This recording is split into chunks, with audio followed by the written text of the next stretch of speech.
아멘. 오늘도 예배 성공자 되기를 주의 이름으로 축원합니다. 오늘 예배 성공하십시오.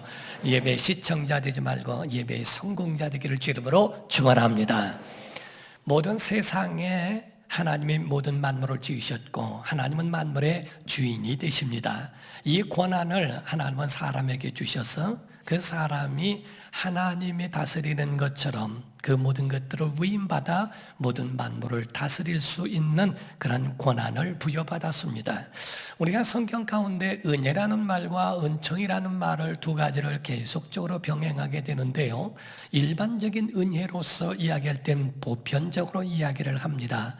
그래서 의인과 악인에게도 하나님이 보편적으로 주신다고 하는 것, 마태복음 5장 45절을 보게 되면 이같이 한즉 하늘에 계신 너희 아버지의 아들이 되리니 이는 하나님이 그 해를 악인에게도 주시고 서인에게도 비추시며 비를 의로운 자와 불의한 자에게 내려주신다고 말씀을 했어요. 그래서 은혜라고 하는 말씀은 모든 사람들에게 차별 없이 다 주시는 것을 말씀하지만은, 그러나 은총이라고 하는 것은 특정한 자들에게 베푸시는 은혜를 가르쳐 말합니다. 요한복음 3장 16절을 보면 하나님이 세상을 이처럼 사랑하사 독생자를 주셨으니 이는 아무나 그렇게 되는 게 아니라 그를 믿는 자마다 멸망하지 않고 영생을 얻게 하려 하심이라 라고 말씀을 하셨어요. 곧 은혜라고 하는 것과 은총이라고 하는 것, 은총은 다 많은 사람들에게 하나님이 다 주셨지만은 그 가운데에 특정한 자들에게 베풀어 주신 것을 은총이라고 표현하는 겁니다. 또한 믿는 자 가운데도 마찬가지예요. 믿는 자들에게 구원이라고 하는 것은 모두에게 주신 보편적인 은혜에 들어가 있지만은 믿는 자들에게 하나님이 또한 주시는 복에 대한 은총은 각각 묻기가 다르고 각각 하나님에 해당되어지는 특정한 자들에게 주시는 은총도 있다라 하는 거지요. 어떤 목사님들은 시골에서 목회하면서 거기서 하나님이 또 다른 은혜를 받게 하시고, 또 어떤 사람들은 중소도시에서 하나님이 은혜 주시며 또 대도시에서도 큰 교회로 인도하는 것, 그것이 모두가 다 하나님이 각각 주신 모든 사람에게 주신 은혜이기도 하지만 그 속에 은총도 함께 들어있다는 것을 아셔야 됩니다. 어쨌든 우리의 신앙생활 가운데 보면은 모든 만물을 지배하고 정복하고 다스리게 하시며 그 권한을 우리에게 특정하게 주셨다는 것. 창세기 1장 27절 28절을 보면 하나님이 자기 형상 곧 하나님의 형상대로 사람을 창조하시되 남자와 여자를 창조하시고 하나님이 그들에게 복을 주시며 하나님이 그들에게 이르시되 생육하고 번성하여 땅에 충만하라 땅을 정복하라 바다의 물고기와 하늘의 새와 땅에 움직이는 모든 생물을 다스리라 하시니라, 이렇게 말씀을 했습니다. 이 말씀을 가르쳐 말하고 있는데 창세기 9장 1절과 2절을 이어서 보면요, 하나님이 노아와 그 아들들에게 노아의 방주로 인하여 홍수가 지난 다음을 말하고 있어요. 복을 주시며 그들에게 이르시되, 똑같이 말씀합니다. 생육하고 번성하여 땅에 충만하라. 땅의 모든 짐승과 공중의 모든 새와 땅에 기는 모든 것과 바다의 모든 물고기가 너희를 두려워하며 너희를 무서워하리니 이것들은 너희의 손에 붙였음이니라 라고 말씀을 하셨어요. 그러므로 모든 짐승들이 사실상 사람을 두려워한다는 겁니다. 사람이 어떨 때 보면은 짐승을 두려워하기도 하지만 사실상은 그들이 사람을 두려워하게끔 하나님이 그렇게 만드셨다고 하는 겁니다. 왜냐하면 사람에게는 지혜가 있어서 모든 짐승들이나 모든 만물을 다스릴 수 있는 권한을 주셨기 때문에 그렇습니다. 사랑하는 성도 여러분, 이와 같이 모든 피조물에는 다 근본이라는 것이 있습니다. 짐승의 근본은 흙이기 때문에 흙으로 돌아갑니다. 사람에게는 영혼과 육체가 있어서 육체의 근본은 흙이기 때문에 하나님의 흙으로 사람을 지으시고 그 코에 생기를 불어넣으심으로 사람이 생명이 된지라 라고 말씀하셨죠. 흙으로 사람을 지으신 것처럼 육체는 흙이 근본이라 흙으로 돌아갑니다. 그러나 영혼은 하나님께로 돌아가게 됩니다. 전도서 12장 7절에 말씀하기를 흙은, 여기서 육체를 말하는 거예요. 흙은 여전히 땅으로 돌아가고 영은, 곧 영혼을 말합니다. 그것을 주신 하나님께로 돌아가기 전에 누구를? 창조주 하나님을 기억하라 라고 말씀을 하고 있어요. 육체의 근본은 흙입니다. 그러나 영혼의 근본은 하나님께로부터 왔기 때문에 하나님께로 돌아가는 겁니다. 그러므로서 우리가 돌아가셨다라는 말씀을 쓸진데, 육체는 흙으로 돌아가셨다, 혼은 열조에게로 돌아갔다, 그리고 영혼은 하나님께로 돌아갔다라고 표현하는 것과 같습니다.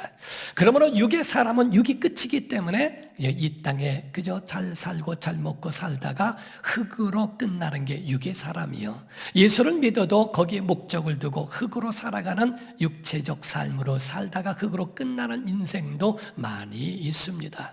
그러나 진짜 예수 그리스도를 영접한 하나님의 사람, 영적 사람이라고 한다면 그 사람들의 모든 끝은 땅이 아니고 하늘이며, 하늘의 소망을 두고 있고 영원한 천국으로 인도받는다고 하는 사실입니다. 그래서 예수 믿는 사람들은 주님을 바라보며 사는 자들이지요. 히브리서 12장 1절 2절입니다. 이러므로 우리에게 구름같이 둘러싼 허다한 증인들이 있으니 모든 무거운 것과 얽매이기 쉬운 죄를 벗어버리고 인내로서 우리 앞에 당한 경주를 하며 믿음의 주여, 여기서 믿음의 주란 말은 믿음의 완성자요란 말입니다. 또 온전하게 완전하게 하신 이인 예수를 바라보자. 그는 그 앞에 있는 기쁨을 위하여 십자가를 참으사 부끄러움을 개의치 아니하시더니 하나님 보좌 우편에 앉으셨느니라 라고 되어 있습니다. 사랑하는 성도 여러분, 이와 같이 여러분과처럼 주님 바라보고 사는 자 되기를 주 이름으로 축원합니다. 우리가 구약에 하나님이 주신 구약의 약속과 신약에 주신 하나님의 약속이 달라요. 그래서 구약은 땅으로 이것이 그들의 끝이었습니다. 하나님의 약속은 땅에서, 가나안 땅에서 너와 네 자손이 잘되고 장수하리라 하는 약속이었습니다. 그래서 아브라함부터 시작해서 이스라엘 백성들은 땅에 대한 말씀에 대한 그 언약을 붙들고 살았던 거예요. 창세기 12장 1절에서 2절을 먼저 보면 여호와께서 아브라함에게 이르시되 너는 너의 고향과 친척과 아버지의 집을 떠나 내가 내게 보여줄 땅으로 가라. 내가 너로 큰 민족을 이루고 내게 복을 주어 내 이름을 창대하게 하리니 너는 복이 될지라. 5절입니다. 아브라함이 그의 아내 사레와 조카 롯과 하란에서 모은 모든 소유와 얻은 사람들을 이끌고 가나안 땅으로 가려고 떠나서 마침내 가나안 땅에 들어갔다라고 되어 있습니다. 7절입니다. 여호와께서 아브라함에게 나타나 이르시되 내가 이 땅을 내 자손에게 주리라 하신지라. 자기에게 나타나신 여호와께 그가 그곳에서 제단을 쌓다 곧 예배했다라고 말씀을 하고 있죠. 그래서 아브라함에게 약속하신 땅이 가나안이에요. 그래서 예루살렘 거기에 대한 그 부분을 말하고 있는 건 하나님의 약속의 땅이라고 하는 것 때문에 그들은 항상 명절이면 예루살렘에 올라가고 하나님의 약속하신 그 땅에서 예배하는 것을 그들의 소망으로 여겼다 하는 거지요. 그러나 신약에서는 약속이 달라요. 하나님께서 신약 교회에 주신 하나님의 약속에 대해서는 그게 다르다 하는 거지요. 그래서 예수님은 구약의 땅에서 했던 것을 신약에 와서는 하늘에서를 말씀하는 거지요. 그래서 요한복음 14장 1절에서 3절입니다. 너희는 마음에 근심하지 말라. 하나님을 믿으니 또 나를 믿으라. 내 아버지 집에 거할 것이 많도다. 그렇지 않으면 너에게 일렀으리라. 내가 너희를 위하여 거처를 예비하러 간다라고 말씀하죠. 가서 너희를 위하여 거처를 예비하면 내가 다시 와서 너희를 내게로 영접하여 나 있는 곳에 너희도 있게 하리라 라고 말씀을 하셨어요. 그러므로 구약은 한계가 땅입니다. 그러나 신약은 하나님께서 영원한 하늘에 대한 약속을 주신 겁니다. 그래서 구약에 대하여서는 한계가 땅이기 때문에 어린아이와 같은 행실로 비유적으로 말씀했다면 신약에 와서는 이것을 실상으로 우리에게 보여주신 것이라는 거지요.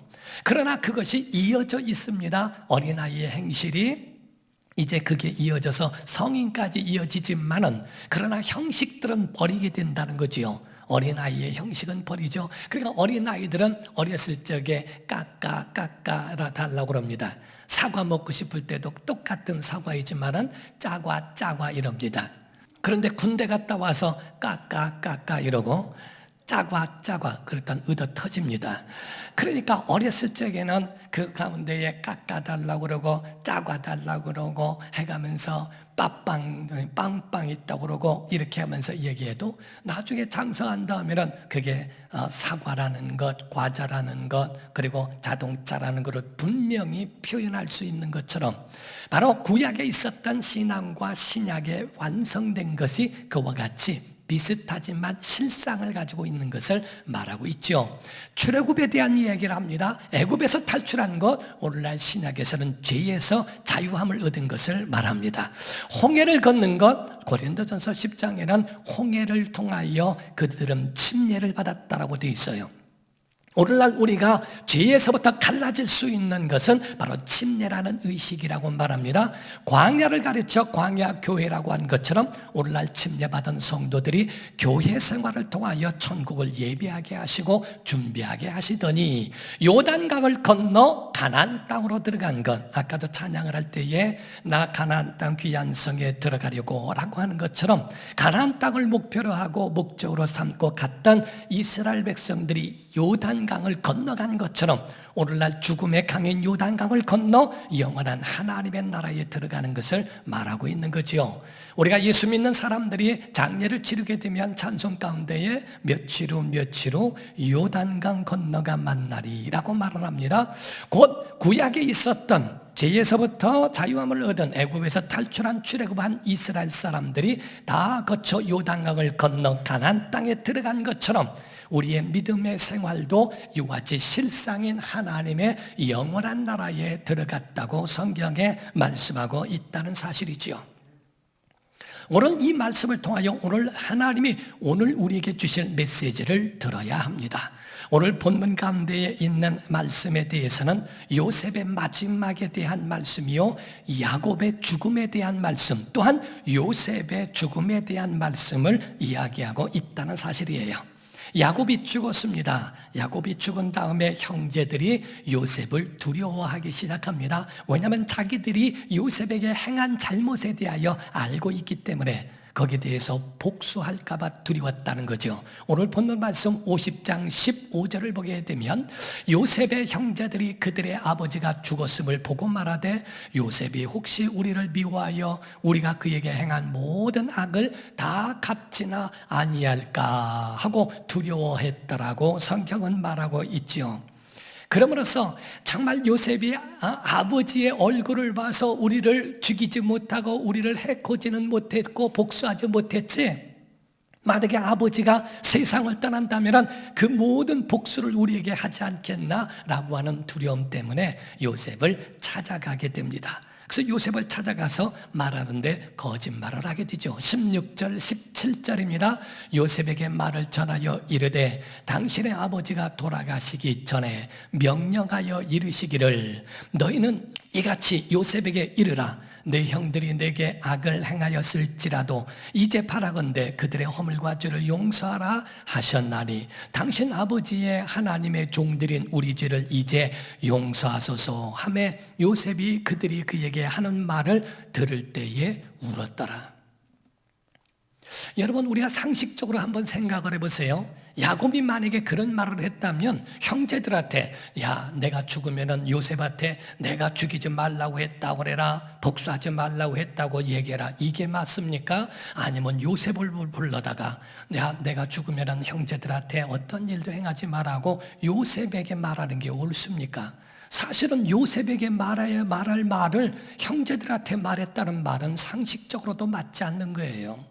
그런데 그 형제들은 아버지가 또 돌아가시기 전에 나한테 얘기를 해서 요셉 너한테 말을 해라고 그랬다, 말도 안 되는 얘기를 하면서 하는 그 말을 들으면서 야, 아니 어떻게 그렇게 변하지 않나, 어찌 이렇게 옛날이나 지금이나 똑같을까라고 하는 마음에 너무 마음이 상했던 겁니다. 아니 어떻게 그 마음속에 그러한 인간적인 것을 넘어서지 못할까 하는 그것 때문에 측은해서 울었다라고 보는 거죠. 자, 18절부터 21절을 보게 되면요, 그의 형들이 또 친히 와서 요셉의 앞에 엎드려 이르되 우리는 당신의 종들이니이다.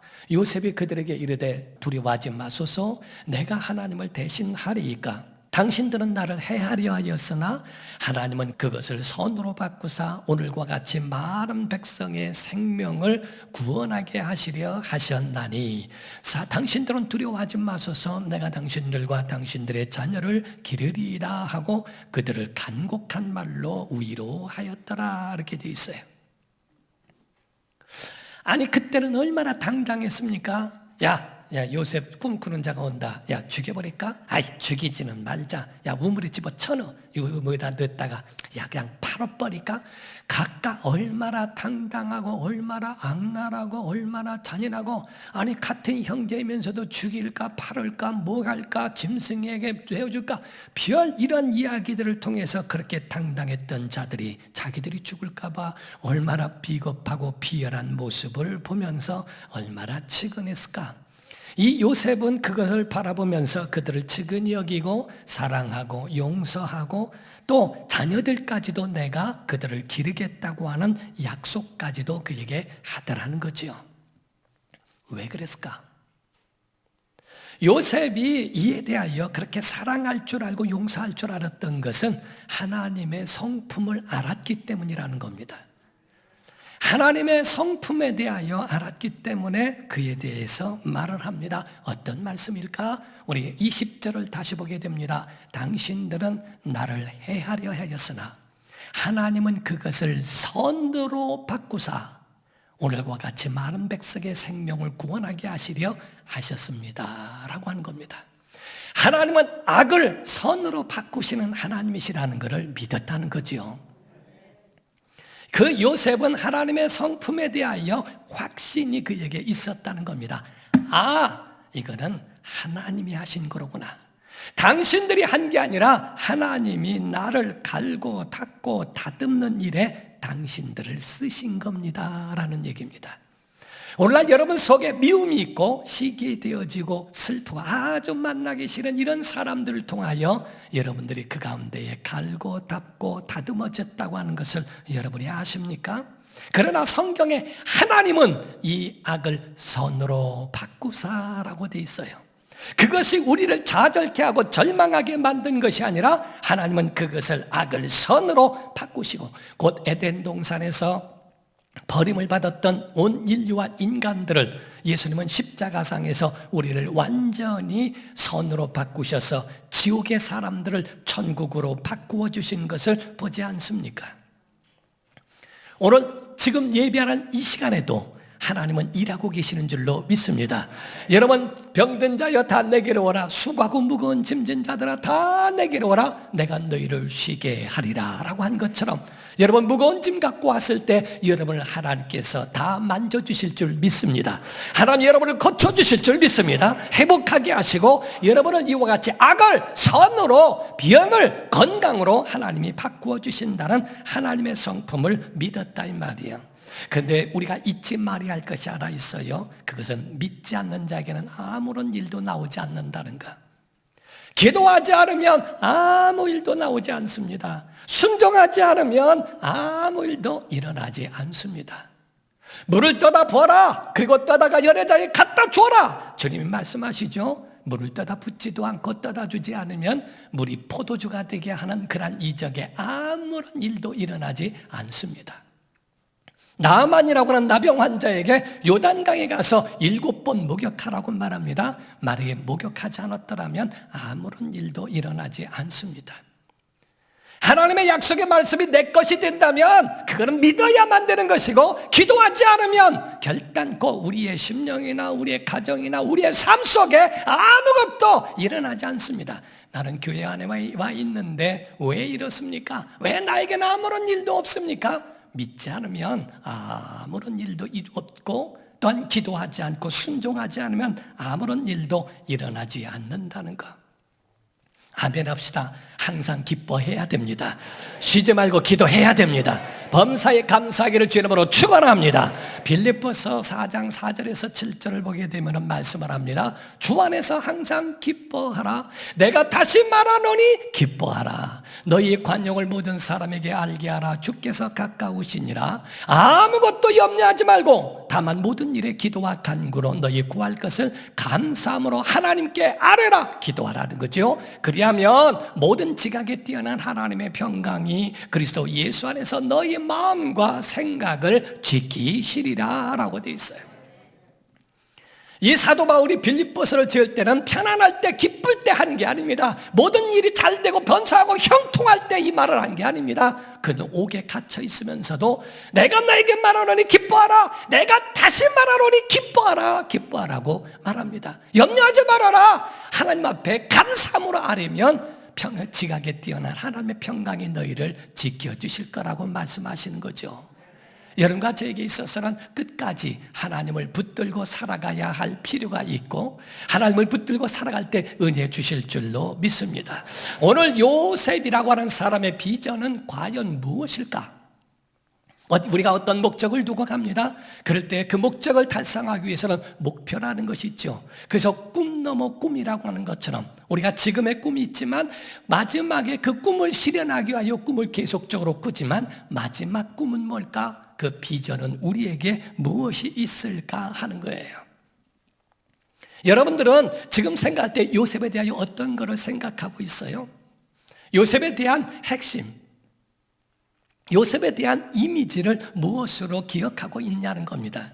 꿈의 사람, 팔려간 것, 노예로 살았던 것, 성결함, 그리고 감옥에 들어갔지만은 그저 당당하게 있었던 것, 아니면 그가 꿈을 해석해 줌으로 총리의 자리에 오른 것, 그리고 그 흉년을 극복했던 지혜, 형제들을 향한 용서와 사랑, 무엇이 요셉에 대한 여러분의 마음이 여러분 속에 자리 잡고 있느냐 하는 겁니다. 오늘 요셉이 가지고 있는 이 비전에 대하여 오늘 여러분이 최종적 비전에 대해서 우리가 알아볼 수 있어야 됩니다. 요셉이 가졌던 비전은 출세가 아니고 성공이 아니고 지배자가 아니었다는 거예요. 요셉이 가졌던 이 모든 사람이 나에게 절을 하고 나에게 다 엎드리니까 그 아래서 군림하고 살아가는 출세와 성공이 자기에게 꿈이 아니었다는 거죠. 오직 하나님의 비전을 그 속에 가졌던 것, 이게 내게 사명이로였었구나. 사람을 나에게는 살리게 하는 이로구나. 그래서 사보나 바네아라고 하는 이름을 줬을 때 살리는 사람, 자기도 살 뿐만 아니라 가족을 살리고 민족을 살리고 나라를 살리고 이웃까지도 살릴 수 있는 살리는 일을 하는구나. 복음으로 사람을 살리고 키우고 고친다고 하는 것처럼 그의 모든 사명 자체가 살리는 일에 대하여 그 마음을 가졌던 것이었고 최종적 비전은 가나안이었다는 겁니다. 가나안. 자기 마음의 고향, 자기 영혼의 고향으로 돌아가기를 원했던 그 마음의 고향을 사모했던 것, 그게 바로 최종적 그에 대한 꿈이었고 비전이었다라고 이야기하는 겁니다. 오직 출세와 성공은 그것은 비전이 아니고 비전을 이루기 위한 수단이요 과정이요 그것은 하나의 도구일 뿐이었다 하는 거죠. 대부분의 많은 사람들은 출세나 성공을 목적으로 삼습니다.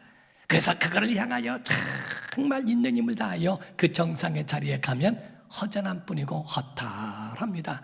가진 것도 없고 내게 남는 것도 없다라고 하는 허전한 인생을 경험하게 되는 것으로 끝나는 일들이 많지 않습니까?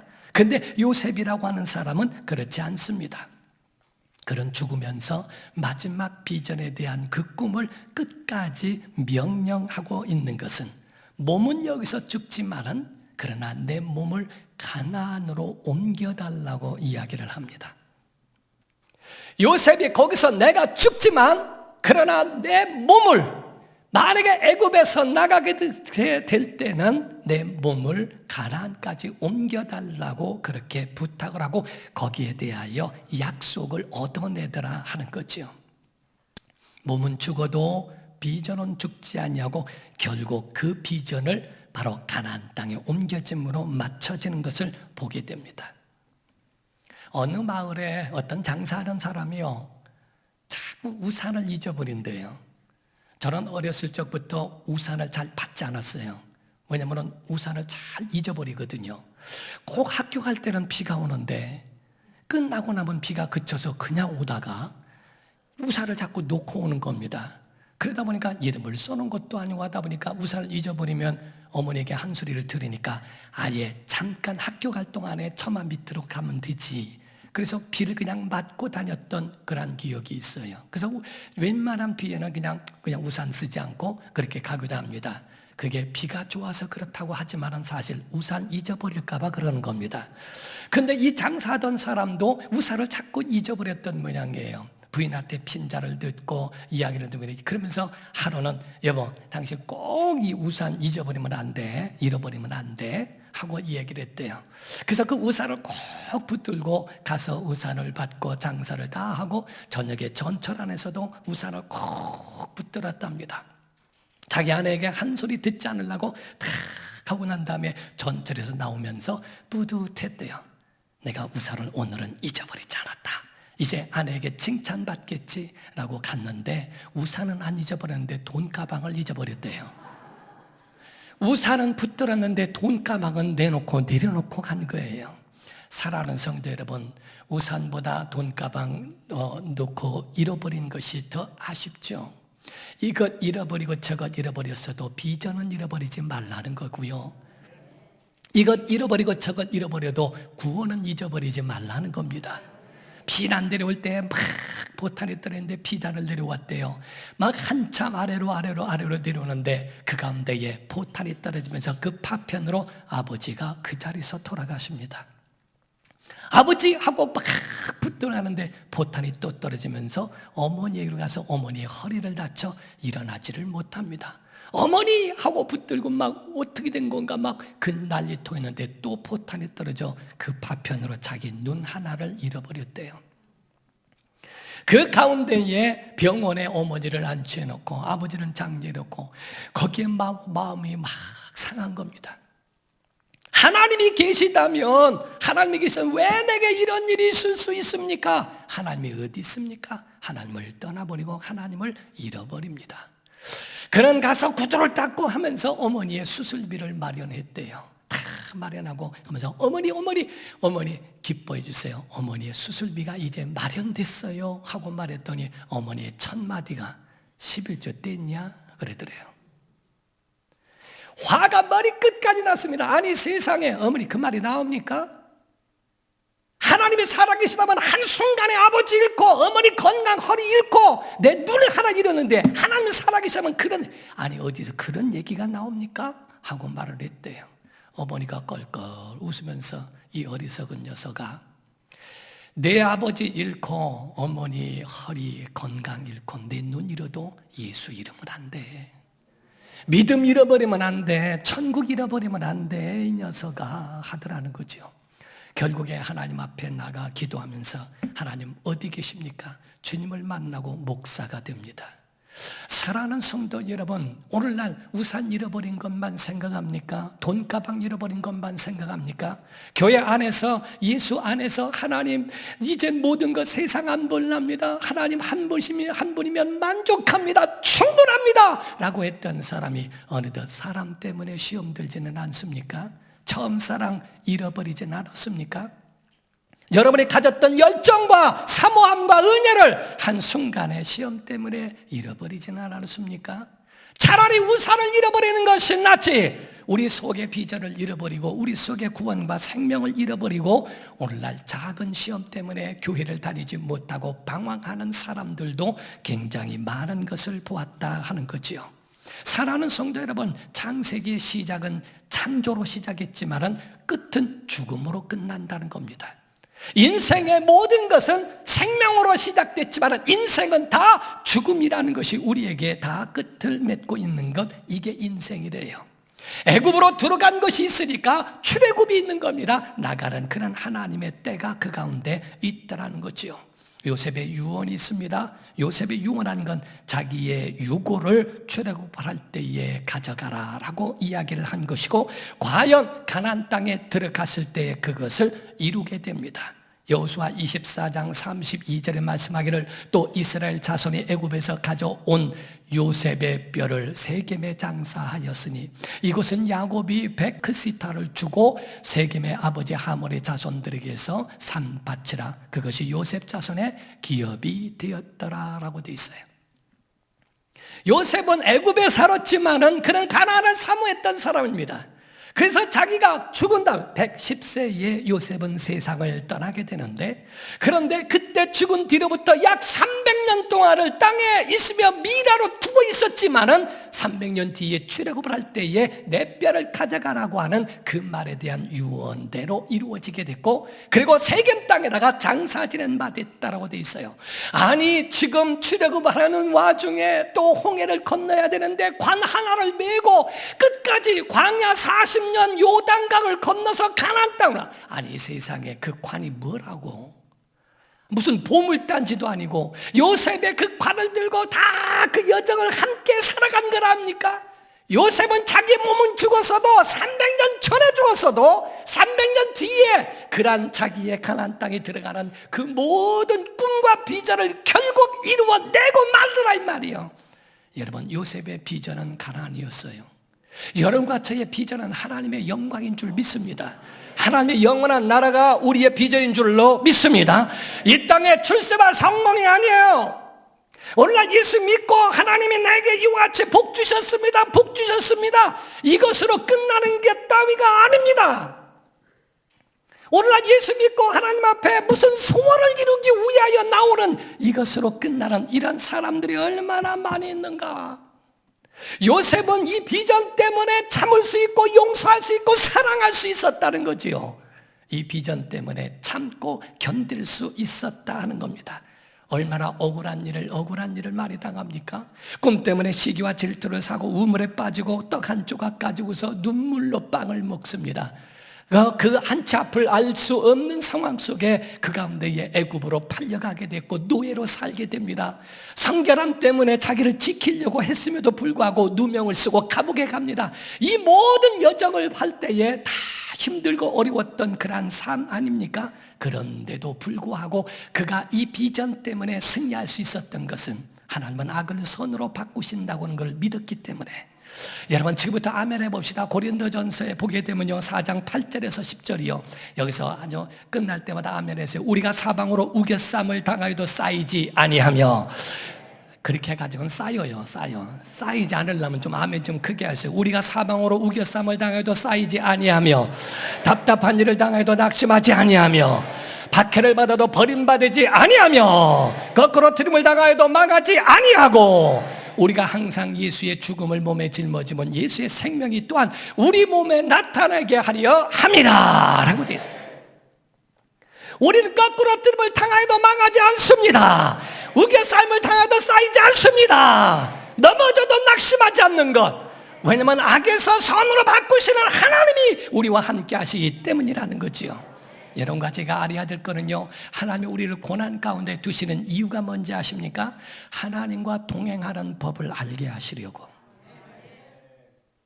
어려울 때에 하나님을 멀리하는 사람이 있고요, 어려울 때 하나님을 더 가까이 하는 사람이 있습니다. 성경은 우리에게 단언합니다. 어려울 때 하나님과 동행하는 법을 배워야 되는데, 만약에 어려울 때 하나님을 멀리한다면 신앙인이 아니라는 거예요. 어려울 때 하나님을 더 가까이 하고 그 모든 어려움을 극복하는 사람, 그 사람이 신앙인이라는 거죠. 이게 바로 요셉의 삶이라고 하는 겁니다. 내가 예수 믿었던들 이게 무슨 일이며, 예수 믿어도 다 소용없고 예수 믿어도 기도해도 다 내게 아무런 일도 없다고 하고 하나님을 멀리 가는 것은 하나님의 사람이 아니라는 거죠. 하나님의 원칙이 뭔지 아십니까? 하나님은 자기의 사람들을 결단코 버려두지 않습니다. 요셉이 팔려가더라도 여호와께서 그와 함께 하심으로 형통한 자가 됐다고 말하지 않습니까? 다니엘이 사자굴 속에 들어가더라도 하나님은 천사를 보내서 사자의 입을 봉하셨다고 되어 있고요, 풀무불 가운데 들어갈지라도 하나님께서는 그 가운데 그들을 타지 않도록 막아주셨다라고 성경에 말씀하고 있죠. 하나님과 동행하는 법을 배우기를 주 이름으로 축원합니다. 여러분과 저는 영성에 들어가는 그것을 영적 우리 마지막 최종적인 비전으로 삼기를 예수 이름으로 축원합니다. 처음에는 내가 비전을 가졌을지라도 나중에는 그 비전이 우리를 이끌어간다는 거예요. 우리를 영원한 하나님의 나라로 이끌어간다고 하는 하나님의 약속이 그 안에 있습니다. 이것을 우리에게는 성경에는 부활이라고 말합니다. 우리의 비전과 꿈은 부활인 줄로 믿습니다. 그래서 이 부활이 없다면 우리는 가장 불쌍한 자가 될 거다. 너희의 믿음도 헛되고 너희의 순교도 헛되고 전도도 다 헛되다라고 성경이 말씀하릴 만큼 우리에게는 비전에 대하여 말씀하고 있어요. 우리 영원한 비전은 하나님의 나라인 줄로 믿습니다. 하나님의 나라 때문에 울고 하나님의 나라 때문에 웃고 하나님의 나라 때문에 참고 견디면서 이 땅의 출세와 성공은 하나님의 그 나라를 위하여 주신 하나의 과정이요 도구일 뿐임을 믿으시고 고난 가운데 하나님과 동행하는 법을 배우셔서 능히 승리하는 성도와 여러분과 제가 되기를 예수 이름으로 축원합니다. 기도하겠습니다. 다 같이 차례 통성으로 기도할 때 하나님, 우리 안에 이 비전을 갖고 이 비전이 우리를 이끌어가게 하옵소서.